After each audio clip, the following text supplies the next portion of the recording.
आज का जो वीडियो होने वाला है अबाउट 7 मिस्टेक्स जो कि हार्ड गेनर करते हैं, जो ऐसे लोग जो कि वेट नहीं गेन कर पाते।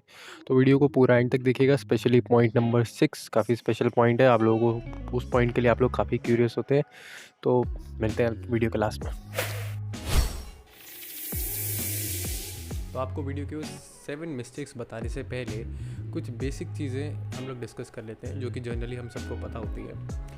तो ये बात है मसल बिल्डिंग के बारे में कि मसल बिल्डिंग किस तरीके से होती है। 3 बहुत बेसिक चीज़ें हम लोगों को पता होती हैं, that is sleep, workout and nutrition. ये तीनों चीज़ें अगर ऑन पॉइंट हैं तो आप इजीली मैक्सिमम से मैक्सिमम मसल जो है, मैक्सिमम पोटेंशियल तक मसल जो है वो गेन कर सकते हैं। बॉडी इसी तरीके से काम करती है, इसी तरीके से फंक्शन करती है। आप अच्छा वर्कआउट करें, बॉडी को अच्छे से फीड करें, अच्छा प्रोटीन, कार्ब्स, फैट, ये सब चीज़ें दें, अच्छा स्लीप करें, अच्छी रिकवरी का टाइम दें बॉडी को, तो इस तरीके से बॉडी जो होती है धीरे धीरे करके ग्रो होने लगती है।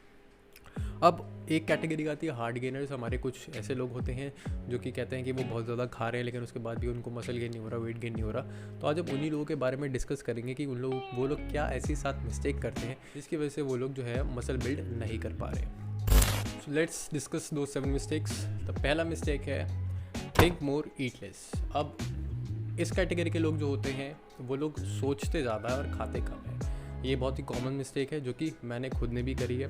हम लोगों को लग रहा होता है कि हम बहुत ज़्यादा खा रहे हैं और ये हम सोच रहे होते हैं एक्चुअली कि हम बहुत ज़्यादा खा रहे हैं, एक्चुअली हम उतना नहीं खा रहे होते। क्योंकि हमारी यूजुअली ऐसे लोग हार्ड गेनर्स पतले होते हैं, इतना ज़्यादा खाने की आदत ऑलरेडी होती नहीं है। तो जब हम थोड़ा ज़्यादा खाने लगते हैं हमें ऐसा लगता है कि हम काफ़ी ज़्यादा खा रहे हैं तो वेट गेन होना चाहिए। थोड़ा बहुत रिजल्ट देखने को मिलता है लेकिन बहुत ज़्यादा देखने को नहीं मिलता।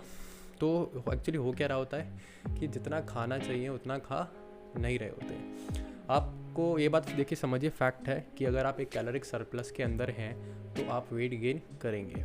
लेकिन हम इस कंडीशन के अंदर क्या हो रहा होता है कि हम लोग खा ज़्यादा रहे होते हैं लेकिन स्टिल वो इतना सफिशिएंट नहीं होता कि वो आपको एक कैलोरिक सरप्लस के अंदर ले जाए, जिस वजह से आप तब उसके बाद भी वेट गेन नहीं कर पा रहे होते। तो कहने का मतलब सिर्फ इतना है कि अगर इस मिस्टेक को सुधारना है तो सोचे कम और खाए ज़्यादा। आपको ज़्यादा से ज़्यादा खाना पड़ेगा अगर आपको मसल या फिर वेट गेन करना है। फर्स्ट मिस्टेक से ही रिलेटेड है आपकी सेकंड मिस्टेक, जो कि है अपनी कैलोरीज को ट्रैक नहीं करना। ठीक है, नॉट ट्रैकिंग योर कैलोरीज।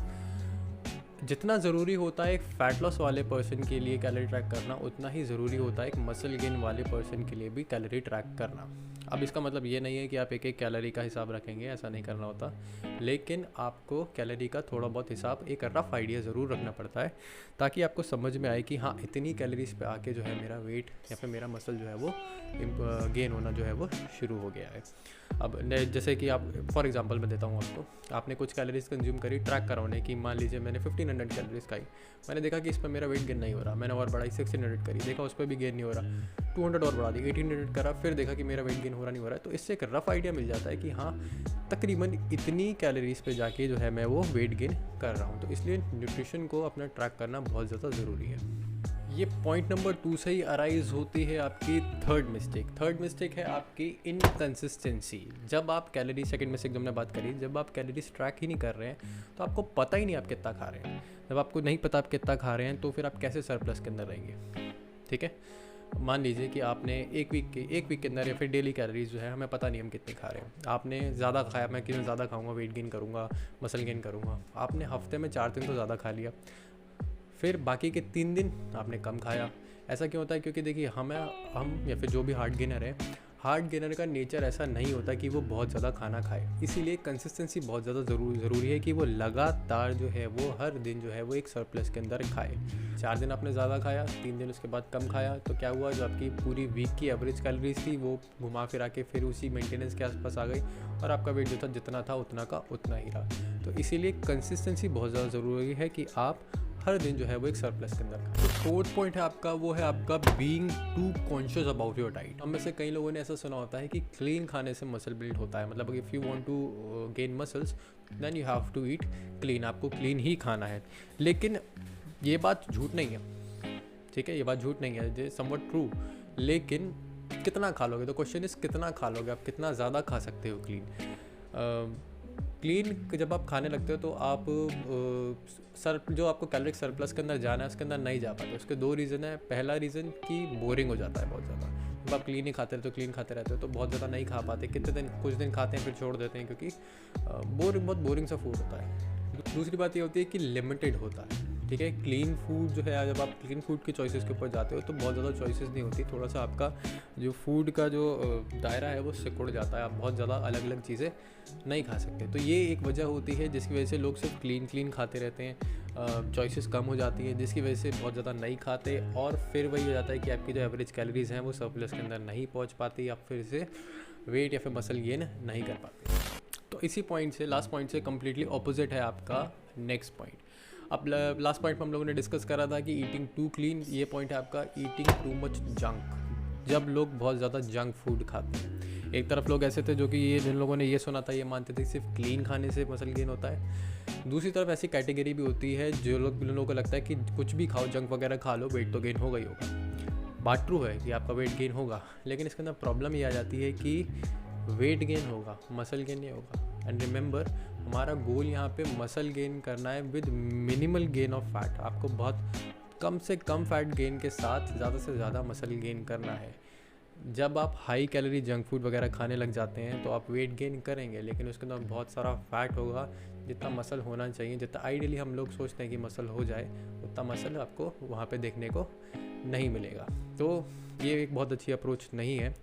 थोड़ा बहुत जंक आप खा सकते हैं, ठीक है, कभी कभी चलता है, लेकिन हमेशा नहीं कि आपका फोकस ही उस पर, डेली आप जंक ही खा रहे हैं, आपका फोकस ही उस पर है कि हाँ भाई जंक खा के मैं जो है वो वेट तो गेन कर ही लूँगा। तो पॉइंट नंबर 4 और 5, इन दोनों का सोल्यूशन ये है कि आप इन दोनों के बीच में बैलेंस बनाएं। टू क्लीन और टू मच जंक, दोनों जंक और क्लीन के बीच में बैलेंस बनाया जाए कि आप एक क्लीन डाइट फॉलो करें, बीच बीच में थोड़ा बहुत जंक भी ले लें, जैसा आपको सूटेबल लगे। जंक भी बहुत ज़्यादा नहीं होना चाहिए और क्लीन बहुत ज़्यादा आप कर ही नहीं पाओगे, थोड़ा सा बोर हो जाओगे खाने के बाद, क्योंकि तो ये सोल्यूशन है दोनों चीज़। तो पॉइंट नंबर 6 जिसका आप लोगों को इंतज़ार था, जो कि बहुत लोग पूछते हैं मेरे से, इस चीज़ के बारे में बहुत क्यूरियस होते हैं इस चीज़ को लेके, वेट गेनिंग सप्लीमेंट्स। अगर आप मुझसे पूछते हैं कि क्या उससे वेट गेन होता है, the short answer is yes, weight gain होता है। But are they worth buying? No, क्योंकि ऐसे जो ये weight gain, mass gainer, weight gainer होते हैं, ये मोस्टली लोडेड होते हैं शुगर से, इसके अंदर सिर्फ ज़्यादातर कार्बोहाइड्रेट्स ही होते हैं। तो इनको ख़रीदना बेवकूफ़ी है, क्योंकि कार्बोहाइड्रेट्स जो होते हैं आपके किचन में यूजुअली घर पे हमारे हर मतलब ज़्यादातर खाने की चीज़ों के अंदर मिल ही जाता है। तो अलग से एक पैसे डाल के एक सप्लीमेंट ख़रीदना, 1000, 2000, 3000, 4000 जितने का भी आता है, उतने पैसे डाल के आपको ये सप्लीमेंट ख़रीदना और फिर उसके जस्ट फॉर कार्ब्स जो कि आपके किचन में भरा पड़ा है, तो उसके लिए I don't think so it worth. अब दूसरी बात ये भी है, क्योंकि इसके अंदर ज़्यादातर कार्ब्स होते हैं तो, और प्रोटीन बहुत ज़्यादा अमाउंट के अंदर नहीं होता, तो ये आपके जो आप प्रोटीन आपको मसल बिल्डिंग के लिए चाहिए, उसमें कोई ख़ास, उस प्रोटीन जो आपका डेली इंटेक जितना रिक्वायरमेंट है उसके अंदर कोई ख़ास कंट्रीब्यूशन नहीं करता, ठीक है। तो इसको लेना I don't think so worth है। अभी वेट गेन करता कैसे, वो समझ लीजिए काम सेम भी ये भी वही करता है, आपको एक कैलोरी सरप्लस में पता देता है। आप ये जो भी इसमें जितने, एक तो इसका स्कूप बहुत ज़्यादा बड़ा होता है, तो जो भी आप स्कूप वगैरह यूज़ करके इसका एक दो शेक जो भी पीते हैं दिन भर में, उससे होता है कि आप एक कैलोरी सरप्लस के अंदर चले जाते हैं और आपका वेट गेन होना शुरू हो जाता है। जो कि आप वैसे ही अगर ज़्यादा खाना खाएंगे तो आप वैसे ही सरप्लस के अंदर पहुँच जाएंगे और आपका वेट गेन होना शुरू हो जाएगा। तो जिन लोगों ने वीडियो यहाँ तक देख ली है, ये जो 7th वाली मिस्टेक मैं जो आपको बताऊँगा, ये होने वाली है एक प्रो टिप, जो कि सिर्फ उन्हीं लोगों के लिए जो लोग यहाँ तक पहुँचे हैं। ये डायरेक्टली तो रिलेटेड नहीं है डाइट से, लेकिन ये बहुत ज़्यादा इम्पैक्ट डाल सकती है आपके गेन्स के ऊपर, आपके रिज़ल्ट के ऊपर, अगर हम इसे ठीक से डाइट के साथ कॉम्प्लीमेंट करें तो ये मिस्टेक करते हैं हम लोग अपने रेस्ट और रिकवरी में, ठीक है। आपकी स्लीप, रेस्ट, रिकवरी, ये चीज़ें जो है बहुत ज़्यादा ज़रूरी, बहुत ज़्यादा क्रूशियल होती हैं अगर आपको बहुत एक अच्छा रिज़ल्ट लेके आना है। तो ये मिस्टेक जो है, ये टिप जो है आपकी, वो बहुत ही अंडर वैल्यूड है और लेकिन बहुत ही ज़्यादा इम्पॉर्टेंट है। लोग बताते नहीं हैं इसको, लेकिन ये बहुत ज़्यादा इम्पॉर्टेंट है।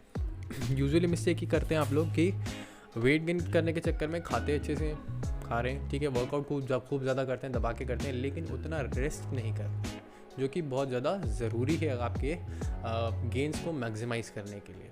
तो इसका सोल्यूशन यही है कि आपका जो वर्कआउट प्लान है वो एक शेड्यूल होना चाहिए एकदम, ठीक है, एक अच्छे से डिज़ाइन करा होना चाहिए, ताकि आप ओवर मतलब बहुत ज़्यादा वर्कआउट ना कर लें, ठीक है, इतना करें कि आप इजीली रिकवर हो सकें।